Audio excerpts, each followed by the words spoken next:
Hello my lovelies! Today's Graze for Your Soul, I'm going to be making these low-carb bell pepper tacos. So first I'm going to ground some turkey. You can use beef if you like. I just like to use turkey because it's healthier. I'm going to cook this in a large pan and I'm going to cook it on medium heat until it's nice and brown. And then once this is nice and brown, I'm going to use this McCormick taco seasoning. I picked this up just at the grocery store. I like to use the one that has less sodium. So I'm just going to pour that into my meat and I'm going to stir it all up. Once this is all stirred in, I'm going to set my meat aside. And now, next, I'm going to cut a red bell pepper in half. Well, first I'm going to cut off the top, and then I'm going to cut it in half.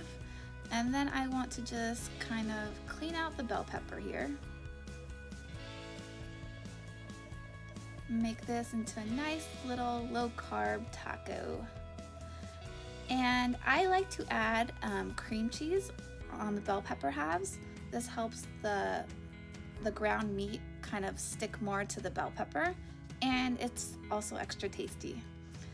So I'm going to add cream cheese into all the halves of my bell pepper.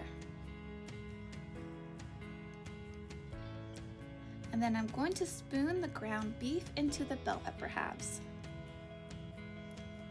This might get a little messy, so you just want to make sure to nicely put in that beef in there.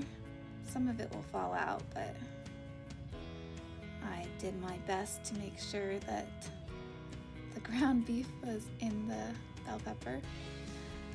And now I'm going to sprinkle cheddar cheese over the ground beef. And you can eat these just like this, but I like to stick them onto a greased cooking sheet, and I'm just going to put these in my little, I have like a little toaster oven, and I'm going to put it on broil for 4 to 5 minutes, and it's going to make the cheese all melted. So there we go. This is a super quick, easy, low-carb snack. So I hope you enjoy this snack, and I'll see you next time for a little graze for your soul. Make sure you hit that subscribe button and that little bell right next to it so you never miss a video.